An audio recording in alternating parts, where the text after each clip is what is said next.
Hello, welcome to Gardener's World and a very hot Longmeadow. It's been 36 degrees in the shade here the last couple of days, which is pretty warm. And we're seeing the effects all across the garden. Some things are withstanding it, but I know there's trouble in store. Take the clematis, for example, here in the Jaw garden. Don't really like drought, and they don't like hot sun. They do best when it's slightly cool and they have plenty of moisture at their roots. Now we've got in here, we've got Étoile Violet, we've got Pearl d'Azur. These are wonderful, rich purples and blues, but I don't think they're going to last as long as they normally will. But to counter that, plants like the sunflowers, Tithonia, the buddleias, all the salvias are absolutely loving the heat and the sunshine. So it's an ill wind that blows a garden no good. Now, coming up on today's programme, Advolly visits Longleat in Wiltshire to see how some of the greatest landscape designers of the past have left their mark on this majestic garden. Many garden trends involve planting trees in a myriad of ways. And here, those trees, or their cousins, are still in place. We catch up with sisters Mandy, Rebecca and Kirsty as they plant up two new borders, one for shade and one for full sun. Right, Kirsty, what do you think of all these plants? Wow, it's lovely colours, I like. They're beautiful, aren't they? They're beautiful. These are all for the sunny border over there. We've got yeah. lots of sunshine. We head to the borders to visit a national collection of magnificent heleniums. I love heleniums because of the colour range, which I find particularly attractive. The fact that they flower their socks off all summer long. This flowering extravaganza continues until into the first week in November. And I shall be summer pruning.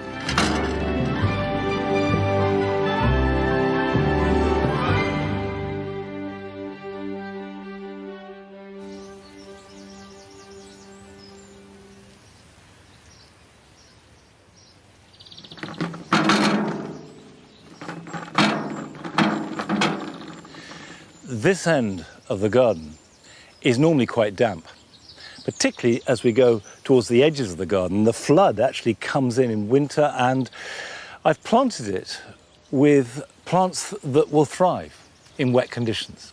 Well, it is certainly not wet now. It's very dry. Last few days have been very hot indeed, and so you would expect it to be dry, but the problem actually is much more long-standing than that, because we've had a dry summer, a dry spring, a dry winter. It was dry last autumn. So almost 12 months of exceptional dry weather, and that's really starting to show in all our gardens. And you can see it here in these orchard beds very clearly. And I think this, as part of climate change, is something that we all have to learn to live with and adapt to and adjust our gardens accordingly. And you can break it down so you can be very practical about it. To start with, if you have planting underneath trees, as we do here in the orchard beds, the trees will always suck up most of the available water. Any planting underneath a tree will be dry, at least in summer, if not all the year round. Also, you can use shade really quite finely and exactly. For example, either side of this path, you wouldn't think there was much difference. But on this side, hydrangeas, for example, are not looking too unhappy. The same with the thalictrums. Now, hydrangeas and thalictrums like damp, light shade. So you would think in the drought they would suffer. But they're okay here, but not so good on this side. So there can be really quite small changes. And you need to know your garden and adapt to that and plant accordingly. And the other thing is, I think we need to change the way that we integrate our spring and our summer planting. And this is either a very good or very bad example, depending on how you look at it. Because you can see there's a lot of bleached out foliage and stems and bare ground. And that's a result of the Camasias I planted in here. Now, Camasias are a wonderful bulb. They look fantastic in April and May with these blue flowers and lush foliage. But they're a plant that likes damp conditions. So when it's dry like this, they die back and they stop anything else growing around them, and it looks terrible. So what my plan is to do is gradually, over the course of the rest of this year, is dig up all the Camasias in here and transplant them into the orchard. And then when they die back, they can be cut back with the rest of the bulbs and then reassess my planting underneath. So I'll put the bulbs in here. And I think the point of what I'm saying is not so much here is a job that I need to do and get on with. This is long-term thinking. This is something that we are all going to have to deal with for generations to come. We need to change our gardens to adapt to the changing climate. And that's not something I particularly want to do, but we've got to, and we've got to be creative about it. So with the Camasias, I can just lift that. Our heavy clay soil, of course, makes a great lump. And somewhere in that, we will find the bulbs. There we go. Here they are. When you have soil that is heavy clay or even very free draining soil like sand or chalk, the first and best thing you can do to resist drought is to add as much organic matter as possible. And that does two things. On the one hand, it opens out a heavy clay like this and enables the roots to move more freely and find the moisture. And at the same time, it retains moisture like a sponge in the organic matter around the roots, and then the roots can access it when they need it, rather than it just flushing straight through. So lots of organic matter. The second thing you can do is to mulch, and that stops evaporation and makes a huge difference in how the garden dries out. So mulching, correct planting, lots of compost, thinking about planting under trees or shrubs and how that's going to take up moisture really needs careful thought and planning. And this is a wake-up call to all of us, I think. We have to plan our gardens to cope with drought.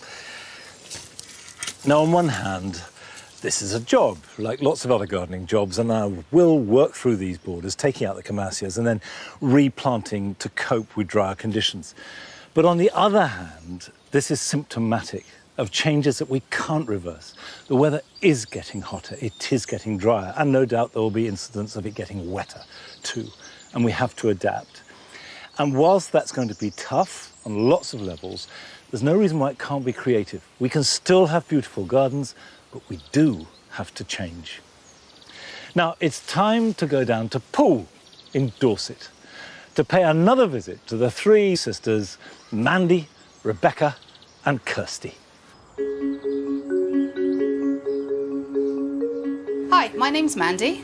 My name's Rebecca. My name is Kirsty. I am Hey Gardener. Ta-da! Ta-da! Amazingly, this is our third year of gardening, and we're really getting to know what works in the greenhouse and outside. Back in spring, Kirsty's first lasagna bulb pot blossomed. This is lovely growing flowers. Having watched Monty, Kirsty knew how to care for her strawberries. We've got to get rid of all the old stuff. Yep, tidbits. The potatoes were chitted in good time. Wow, have they already started sprouting? Yeah, well, it was to grow potatoes. As this is her second time growing them, she's an old hand.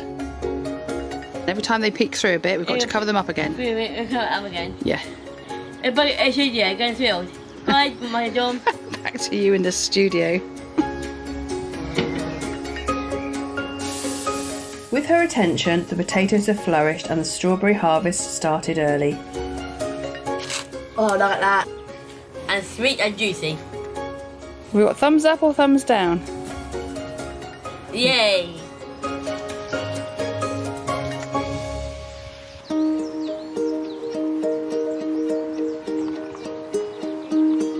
So, buoyed with success, we set off on a major planting project, helped by our friend Paul. The problem with the border behind was it was full of plants we knew nothing about. There was weeds. So we got some help from Paul. With the help of Paul, I did helping building and painting and Dug all the roots out. dug all the roots out. There's two borders. This shady one and the one opposite, which gets sun from mid-morning. So we added compost and got advice on plants to suit them both. Right, Kirsty, what do you think of all these plants? Wow, it's lovely colours, I like. They're beautiful, aren't they? They're beautiful. These are all for the sunny border over there, where we've got yeah. lots of sunshine.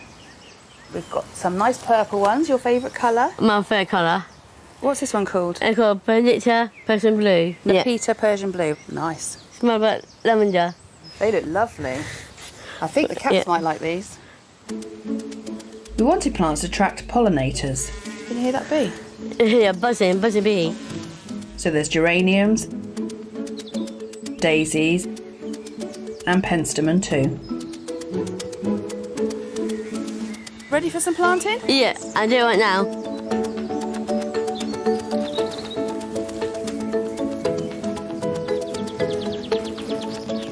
This is a persimmon waving flower. It's that purple. Where should we put this one? Down here? Yeah. Okay, put it down there then. There you go. Beautiful. And once they were all set out, Yeah, let's do it. Kirsty was keen to get going. It's like sand, this soil. We'll have to give these a good water when they're all in, won't we? Yep. Is that where you want it? Yep. Oh, Kirsty, that's amazing. Okay. Brilliant. As butterfly fans, we had to have a buddleia. It's a fast-growing, semi-evergreen shrub. I think that means that it might keep some of its leaves on in the winter. Yeah. That'd be nice, wouldn't it? Oh, cool. I love winter. Well, you panic in the winter because you think that someone's stolen all the leaves, don't you? Yeah. Well, you won't panic about this buddleia because it's evergreen. Right, off you go, buddleia. With the first border looking beautiful, Becky wanted to add her contribution. In the middle. A fairy house. Can I do it for you? Me and you. Yeah. About there. It's a fairy house. Yeah, fairy house. Ta-da!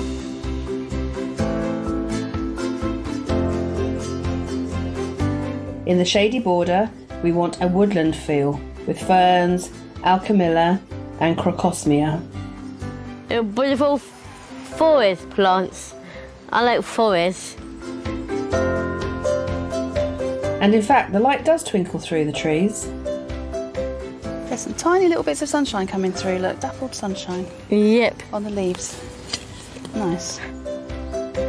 We used unorthodox planting methods. It's going to plant. Yeah, you grow plant. You Yeah, tell it's it. going to plant. But had an aptly named Astrantia. This one, Kirsty, look.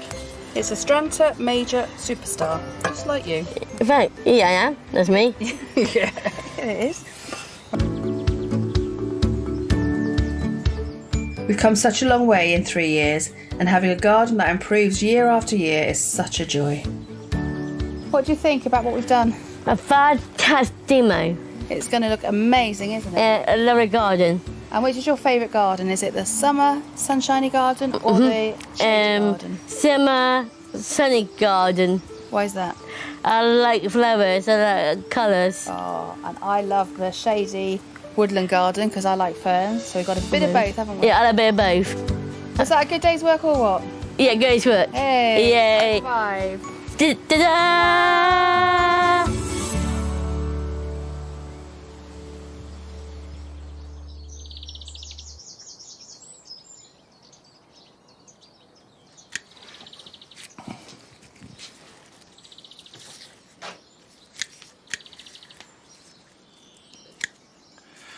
Well, it's lovely to see you again, Mandy, Rebecca and Kirsty. And I like both borders. Really hard to choose, so I'm going to sit on the fence and just say they're both absolutely brilliant. Now, you may remember a few weeks ago, I combined fuchsias and regal pelargoniums for their colours as much as anything else. These lovely, rich plums and burgundies and purples. And that is going strong. But it was a result of a problem I had here, really, because this greenhouse had become too shady, and that was down to the vine. We've stripped it back as far as we can. We really pruned it hard and reduced it, but it's still comparatively shady compared to, say, the big new greenhouse. So I've tried to use that to an advantage and pull in the fuchsias and the regal pelargoniums, because these are two plants that will cope with shade. In fact, fuchsias actively like shade. I have to say it's been quite tricky balancing the watering requirements of them, because fuchsias need more water than the pelargoniums. So what I've tried to do is keep them to the back, and I water towards the back with a hose pipe. I spray them to cool them down, and I water down the floor, and that cools the temperature, increases humidity, which the fuchsias absolutely love. I need to keep deadheading the pelargoniums to encourage more flowers. Now, this is not the conventional time to take fuchsia cuttings. You can do that ideally in spring when you've got all that new growth, or perhaps in autumn. But I've got one stem here that has got no flower buds on it and has really strong growth. Perfect for taking a cutting and make myself a nice new plant. Now, if I take this, I'm going to cut just below a node, and a node is just simply where the leaves appear. So I'm going to go like that, cut like that, and I have got here a polythene bag, because whenever you take a cutting, the crucial thing is to be quick. By putting it into a polythene bag, all the moisture that it's losing is staying in there. It's in a moist environment, but it is always a race between the decline of what you've cut and the creation of new roots.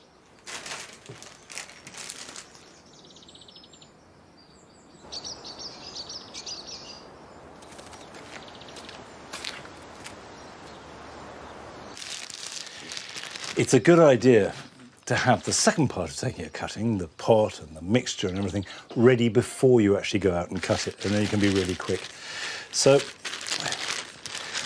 this is the fuchsia in there. I've got a pot which I'm going to fill up with a mixture that I prepared, which has got almost 50% perlite and 50% Accoya-based compost. Very little nutrition, but that's not what I need, because what cuttings need is water and oxygen. And now what I need to do is just prepare this. If you have too many leaves on a cutting, they'll lose too much moisture before they can develop roots. So the first thing you do is take off most of the leaves and that. So we're just leaving the top leaves. That's a little bit long. So I'm going to cut this down one more time, so I need glasses. Again, just below a node. That will work well. Make a hole and push that in. You could put the bag over the top like that after you've watered it. And then what's so good about these sealed bags is you just seal it up around it like that, and that will keep the moisture in. Put it somewhere light, but not in direct sunlight. And that should root within about 10 days or so. And when you start to see signs of new growth, you know there are roots on there, then you can think about repotting it so that the roots have some nutrition to feed the plant. Right, I'm going to take this away and water it. But it's time for us to visit the first of your gardens this week. And suitably, on a blisteringly hot day, it takes us to the deserts of the deep south of America. Welcome to my little bit of whimsy here in New Mexico. My name is Ian, and my pride and joy is growing my irises. And this is the border, the hedge, as you come up the drive. And I'm obviously very proud of this. There are a lot of challenges here in the desert, especially, we have a lack of water. So I make sure that the ground is well composted. Not too much, because irises don't like to get soggy.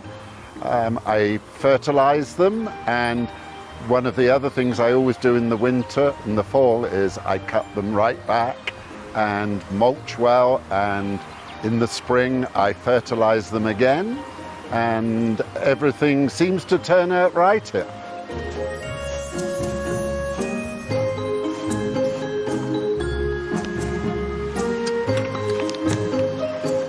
What I love doing with my gardening is bringing a little bit of Britain here to my life in the desert.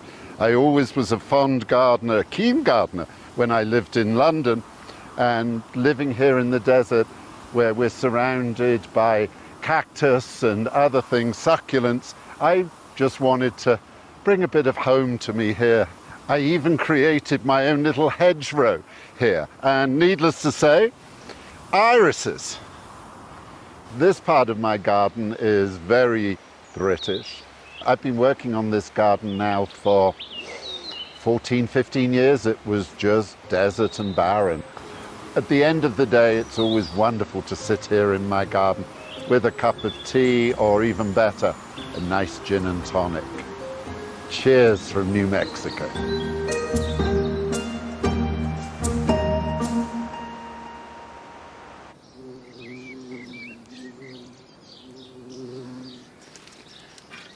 Well, hang on a minute, Nelly. No, I need you here.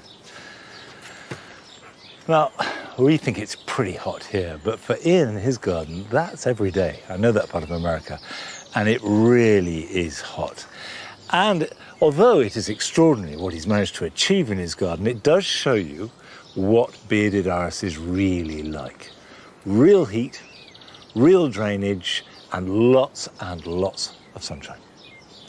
Now, these are the pumpkins and squashes that I planted a few weeks ago with the sweet corn growing up through them. Now you can see they are very happy. They've loved this really hot weather. All the cucurbit family, cucumbers, squashes, melons, pumpkins, love hot weather and lots of water. So as long as you can water them, they don't mind how hot it gets. So I do water them every few days. But at this stage, you can realize how big they can get. I said you should never plant them closer together than a metre apart, and that is the very closest. They've easily overlapped now, and in fact the lettuce that I planted in amongst them is almost totally submerged. What you need to watch at this stage is they don't develop too many fruits. That might seem like a good thing, but they won't all ripen. Far better to have 2 or 3 per plant that fully develop their potential than have, you can have up to 10 sometimes, small fruits that never really do anything at all. So take them off. Simply cut them off as they appear, leave 2 or 3, keep them well watered, and round about the end of September, early October, they should ripen and be ready to harvest. And the sweet corn, you can see, is completely happy. It's rising up above the foliage, and that will be ready to harvest in about a month's time. However, the lettuce are starting to bolt because of lack of water, so we're eating them as fast as we can. Now I'm going to cut one now for our meal.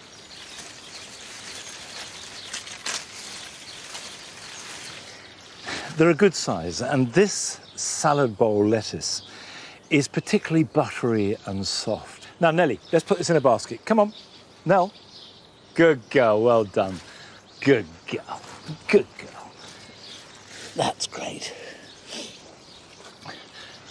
Now, Advolly has been to Longleat in Wiltshire, where they have had a garden for hundreds of years, and in particular, where they have some magnificent trees.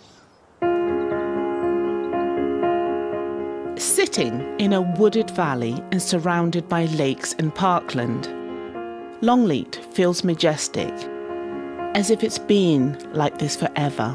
But as with any home, when new owners move in, they might change the curtains, redo the bathroom. They want to put their stamp on the place. In a house and garden like this, a string of top designers have created grand-scale changes over centuries. Many of those garden trends involve planting trees in a myriad of ways. And here, those trees, or their cousins, are still in place. So fabulously, Longleat has a wealth of historic tree-filled features at every turn.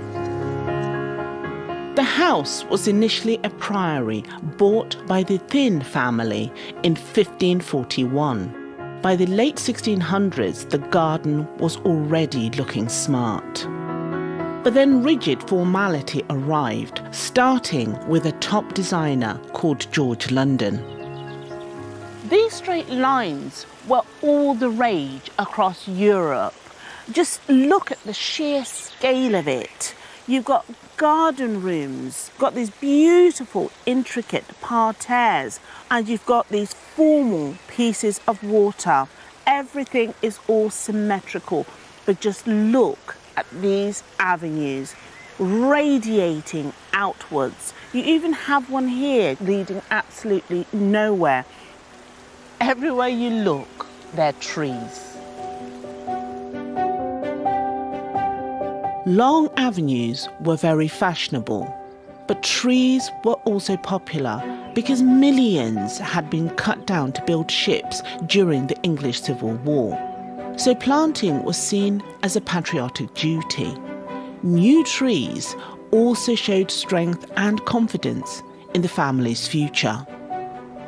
The owners wouldn't see their trees mature, but their children and grandchildren definitely would.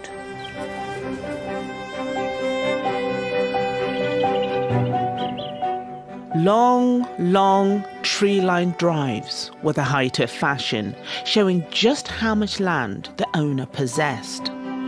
So some less wealthy owners used optical illusions. When the drives were a bit short, some people angled the trees to a point near the house to make the drive look longer. This avenue was created in 1732, and the double row has been planted with young horse chestnuts at the front, echoing that initial design. And there's more tree-filled features inside the ornamental garden.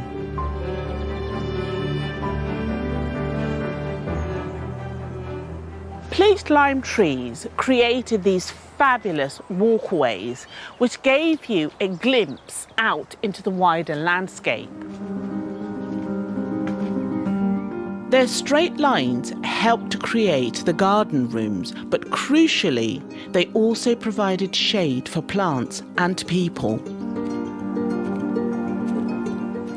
Aristocratic women in the 18th century wore so many layers of clothing. Shade was essential to stop them overheating. You can see why they had fans. But tucked amongst those formal garden rooms, there was a bit of wildness or wilderness. This was a tame woodland within the garden where the planting and atmosphere was a lot freer. These are cherry trees doing a lovely job of combining that formal meets woodland feel. But this liberated atmosphere often prompted other wilder events.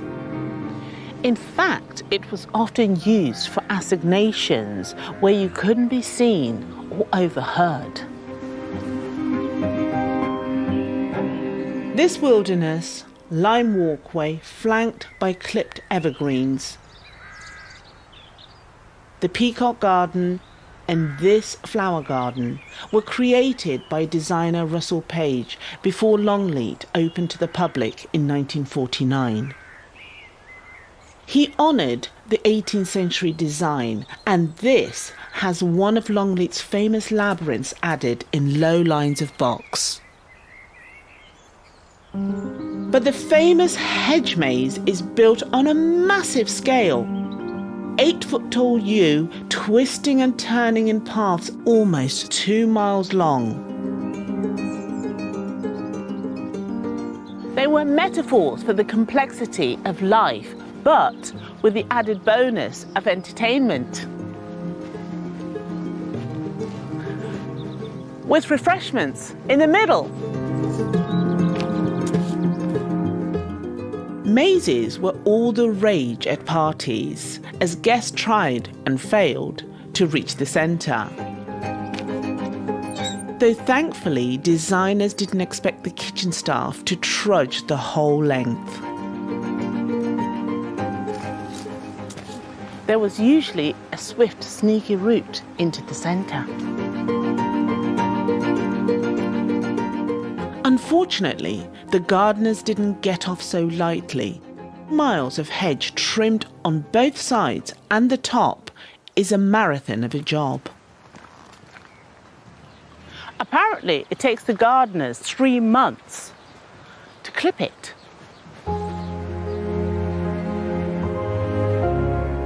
When Lancelot Capability Brown arrived at Longleat, he swept away much of the formal gardens, creating lakes and planting trees into a new rolling landscape.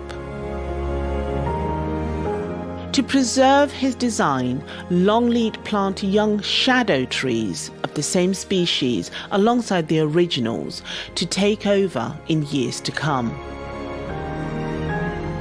This is a beautiful tree-filled landscape, each generation bringing new ideas while honouring the past. This viewpoint by designer Humphrey Repton probably says it all. It's called Heaven's Gate. I reckon if the other side of the pearly gates is anything like this, it'll be fine by me.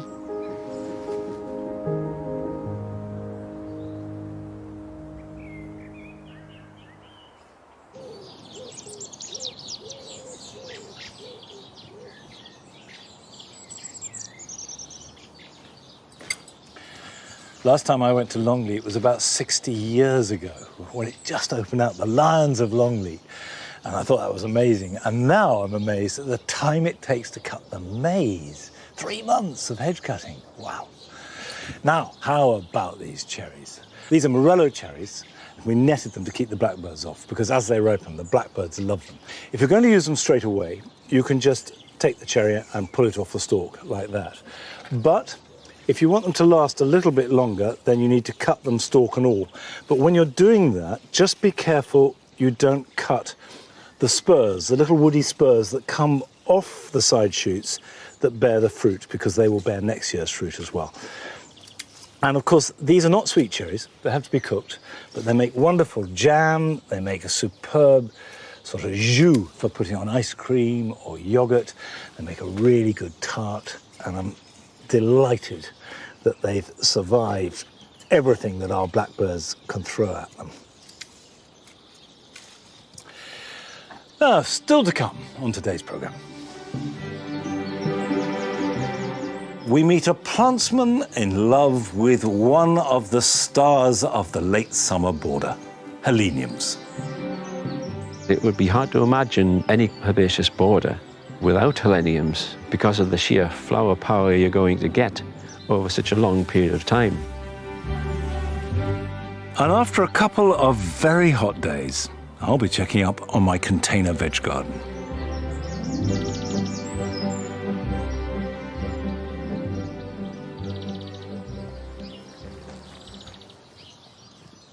It's very much a time of transition in the vegetable garden. Quite a lot of crops have grown, been harvested, and have been pulled up, and you're left with bare ground. But it's far too early to leave it over winter. You want to use every bit of precious space you can, because we've got another 2 or even 3 growing months ahead of us. And with the warmth that we have and warm nights, things will grow very fast indeed. And one of the things I'm going to put in here are dwarf beans, French beans, which grow really well at this time of year.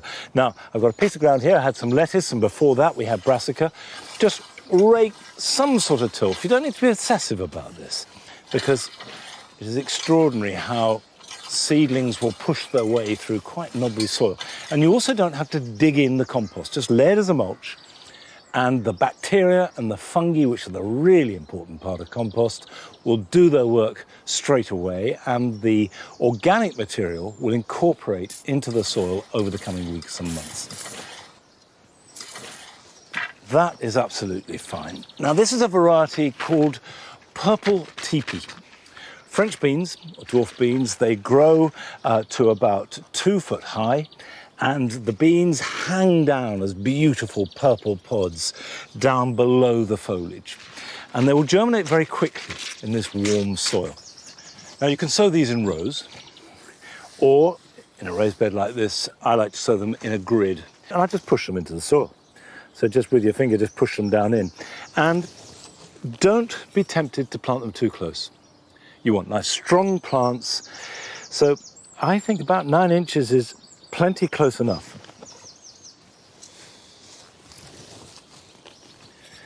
These will mature ready to pick, in about 5 to 6 weeks. So that takes us into the middle of September.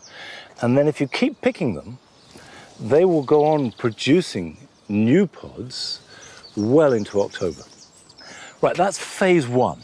I'll just rake over that lightly and move on to the next phase. Now, one of the reasons why I've planted them fairly widely apart is because I'm going to have a catch crop in there too.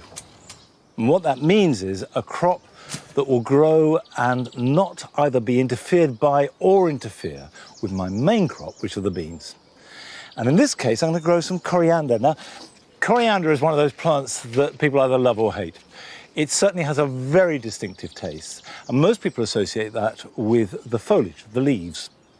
And if the weather turns cooler and wetter, the leaves should grow fine and be ready to harvest.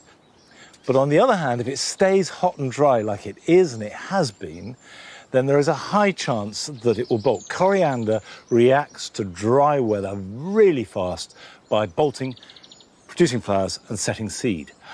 But I like the seed. The seed is really good to cook with. So either way, win-win. And I'm simply going to broadcast it. Now the seeds are the familiar round, hard little bobbles. I've got a couple of packets here. So I'll sow those. I'm just going to sprinkle them like that. There we go. Rake them in lightly. I will give that a good soak and then leave them, and they will all grow. Now, it's time to go to the second of your gardens this week, and we're off to the West Midlands. Hello, I'm Claire Dark and I live in Wolverhampton, and this is my garden. I love my garden and I spend a lot of time in it. One of my greatest achievements is my willow dome, which we planted several years ago, and it's really coming into its own now. And it looks so fluffy in the spring, and it's there aren't too many holes in the ceiling of it, but it's filling up nicely and it looks really good. We had a lot of old bits of wood and all sorts of green debris that we weren't sure what to do with, and we then discovered this hugel culture idea of putting all the leftover twigs and bits of wood in a heap and then making it into a sort of raised bed. It looked like a load of rubbish when we did it, but actually it's really grown well and everything's flourishing in it. It looks really good. It's full of life. And of course, you know, it dispenses with the need of a garden waste bin, because you can just pile everything on and cover it over, and it all grows and enhances the garden that you've already, and uses the space you've already got. So it's really good. The other thing I do is if I see seedlings struggling in the path in my garden or even out on the road, I'll save them, as it were, and rescue them and plant them in a pot and grow them on. We've got a good system in Wolverhampton where people do a plant swap, and so I give the plants away. And it's a great idea to swap plants that you've got too many of, and you can get back plants that you don't have. So it's a really nice community spirit, and people do that a lot here. It's good.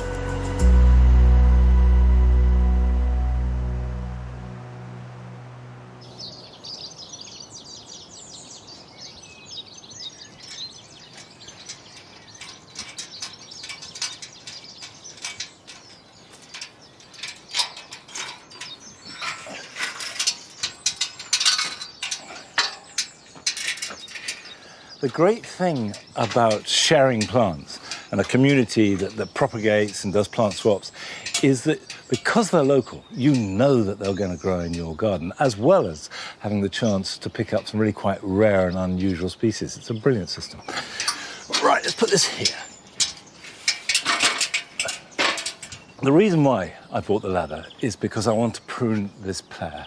Now, this is summer pruning that applies to apples, pears, cherries and plums that are trained in any way, whether they're espaliers, cordons, fans, or even a small bush that you want to restrict its growth. And that's the key word, because summer pruning is to restrict growth whereas winter pruning tends to be to promote growth. And when you've got the leaves on at this time of year, cut it back and the plant won't be triggered into a vigorous response.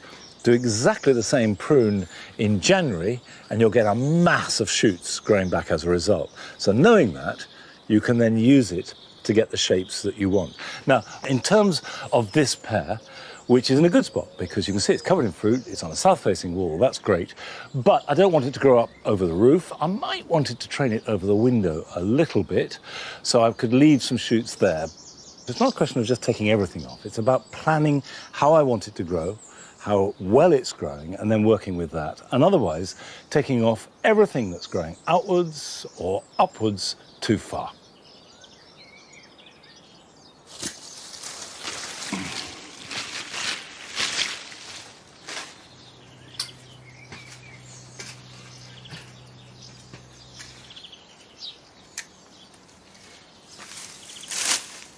There are two things to think about.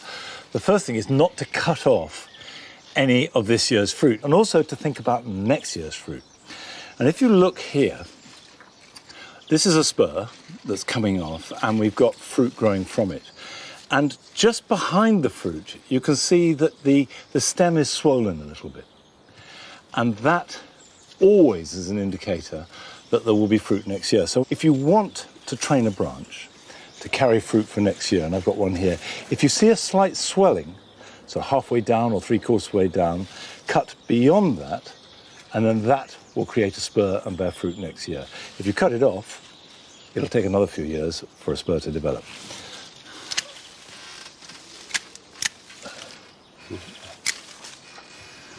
Right, I think that's done. I'm going to leave those couple of shoots there so I can train them out over the door, and then in winter I can come back and have another pass, but bearing in mind that winter pruning will promote growth rather than restrict it.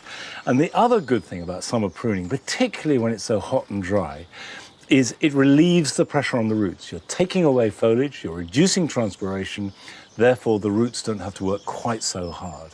And all that will help the fruit, apart from anything else, so that there'll be less jettisoning of the fruit.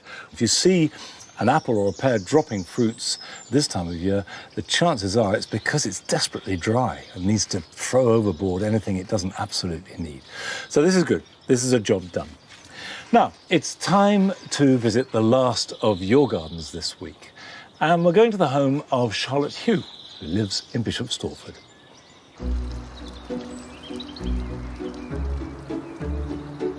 Hi Gardeners World, welcome to our new build garden. I'm Charlotte and this is Rex. So when we moved into our garden 2 years ago, it was a complete blank canvas like every new build is, and we were really conscious we didn't want it to feel like a new build garden. We just really wanted to create a garden with character that felt like it had been there for years. So we've spent the last 2 years transforming it completely ourselves and turning it into a garden that feels like it's always been here. One of the first things we did when we moved into our garden was build the seating area at the end. We realised that the end of the garden got the sun in the evening and we wanted a place to sit and to be able to enjoy a drink with friends, and then eventually set up the pergola with the climates. And then we wanted to connect the areas of the garden together, so we built a hoggin path and lined it with these beautiful grasses. It's a mixture of miscanthus and Mexican feathergrass, which have gone mad in the last year. We've got a vegetable patch. We've got my potting bench area built out of pallets and leftover wood that we had. We've got quite a lot of reclaimed items in the garden. So we've got a few of these water tanks which we've used for planting. This is our reclaimed brick patio, which we laid ourselves. We've got a butler sink here, planted up with nasturtiums, some zinnia, which I've grown from seed, and some trailing lobelia on the edge. So today we're going to harvest the carrots that have been growing. Woo. Okay, first carrot. Thanks so much for coming to see my garden. I've loved sharing it with you, and I hope that this inspires other new build owners to transform their spaces, because it's amazing what you can do.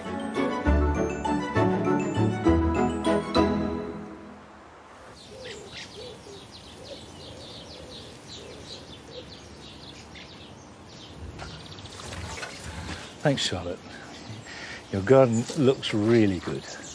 And I know this is doubly difficult with a new build because of the problems of compaction, because where the gardens are have been where machines have gone backwards and forwards and compacted the soil.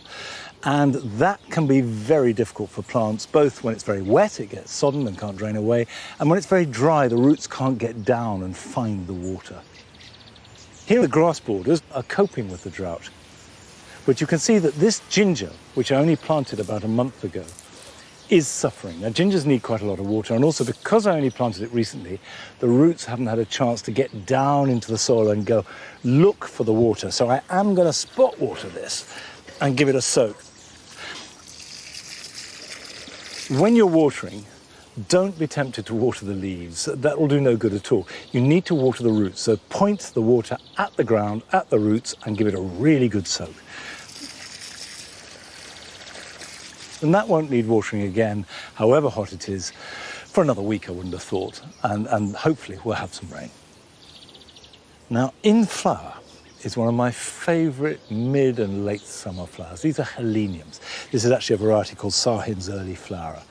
And I adore heleniums and would grow a lot more if I could.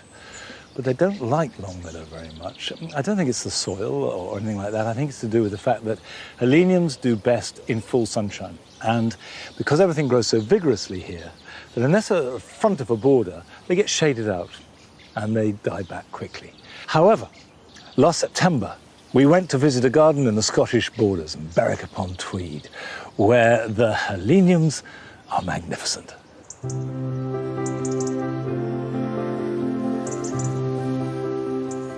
Welcome to Tweed Hill Garden. I'm David Warden. Since 2018, I've had the National Collection of Helenium. I've been interested in heleniums for over 20 years. I love heleniums because of the colour range, which I find particularly attractive. The fact that they flower their socks off all summer long. It starts here in mid-July, and this flowering extravaganza continues until, in some cases, into the first week in November. It's almost like a raft of flowers hovering over the border. You can watch the bees going round in circles. It would be hard to imagine any herbaceous border without heleniums because of the sheer flower power you're going to get over such a long period of time. Here we have incorporated within the planting scheme some 92 different cultivars. Some classic heleniums are Rivet and Beauty. We use it extensively here. Chipperfield Orange, one of my favourites because of its ability to be able to tolerate poorer soil conditions, and they've stood the test of time.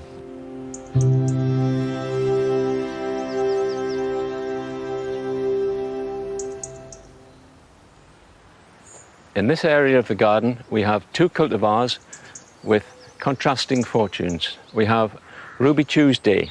It is a really dark red, an excellent variety, probably the best that we have, which, as you can see, produces masses of flowers over a long period of time.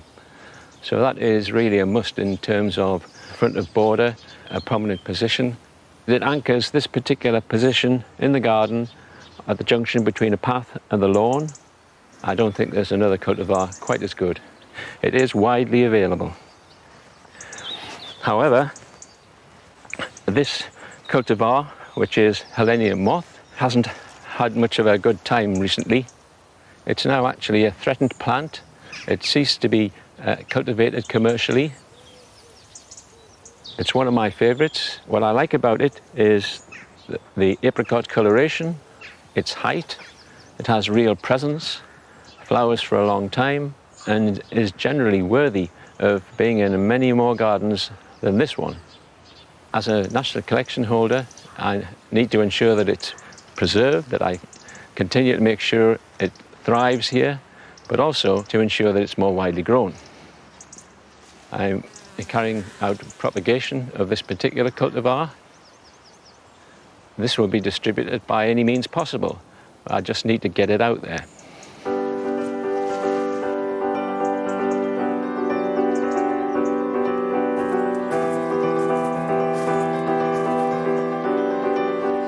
Most of this border was put together in April of this year, and I'm really pleased with the way it's turned out. There's considerable variety. It is hugely important for me not to have the collection in rows or in a confined space. I don't like the idea of it being a plant museum.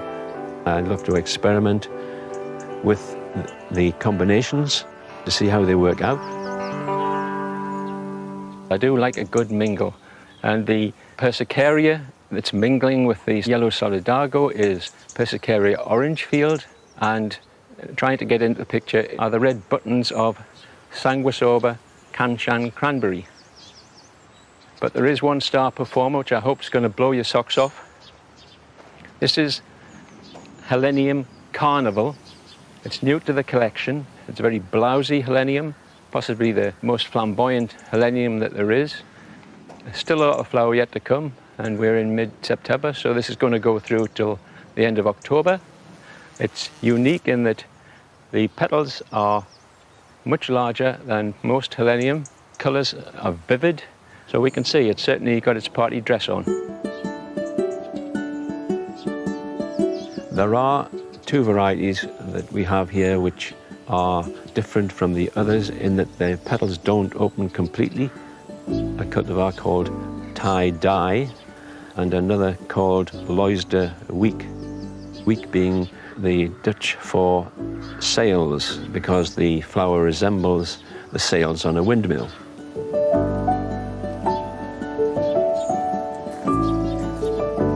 This is one of my favourite cultivars, Drought topaz, which translates to smoking topaz. What I like about it is quite unusual to find these upturned petals, and that's what gives it one of its characteristics, which I particularly like. Helenium are a plant that loves full sun, but here we can't give it full sun because we've got woodland to the south, so it gets sun from the east and the west, and that has proved sufficient. It gives the border a zing, and it's a colour that is not represented at the moment in this particular area. So this experiment seems to have worked. This variety and quite a number of the varieties will require staking. Staking with branches is very effective. Here we use iron hoops, which are easy to conceal and are usually hidden by the vegetation in any event. Helenium are quite easy to look after. They don't particularly suffer from diseases. As long as you keep them reasonably well damp at the root and occasionally feed them if you can, then that will work fine. Helenium can provide continuity in the garden, and there will be a helenium which suits your cottage garden or your herbaceous borders. I hope that I've encouraged you to give them a try.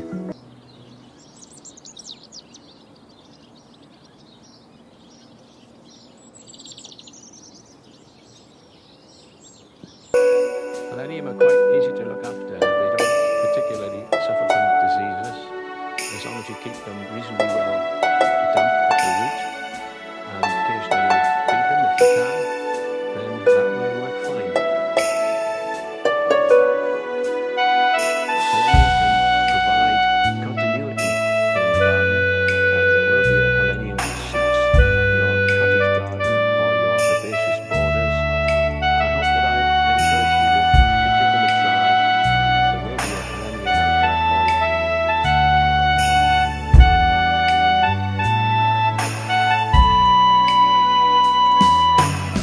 There will be a helenium out there for you.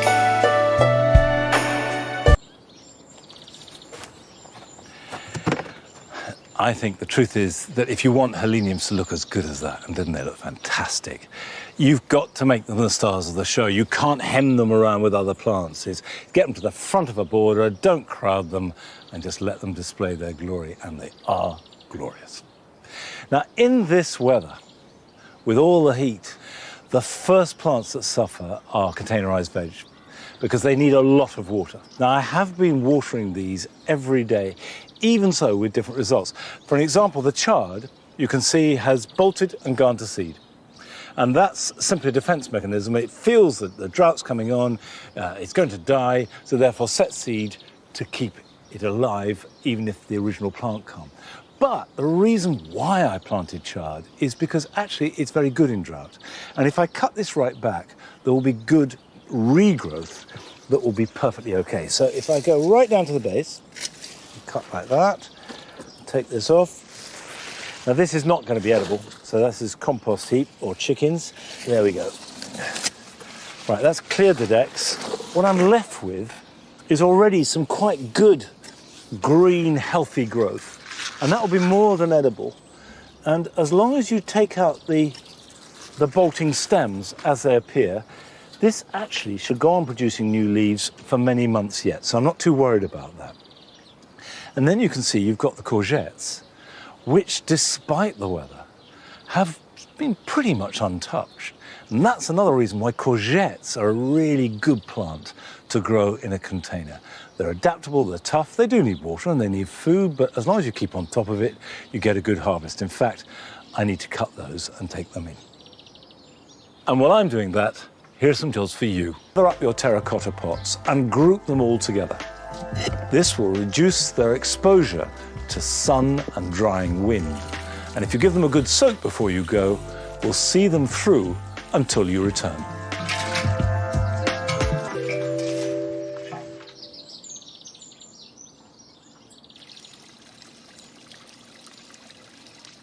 Well, the Paradise Garden here actually is a good place to be on a really hot day, because Paradise Gardens were made originally in the desert as an oasis, as a retreat from the barren, dry heat all around, where you would have water, you would have fragrance, you'd have fruit and shade from the sunshine. And in a sense, when the weather is as extreme as it has been, that's what all our gardens do. However, that's it for today. We will be back at the slightly earlier time of 7:30 next Friday. And whatever the weather, I'll see you then. Bye-bye. Be blue lighted into chaos with our latest thriller, The Control Room. All 3 episodes are ready and waiting over on BBC iPlayer.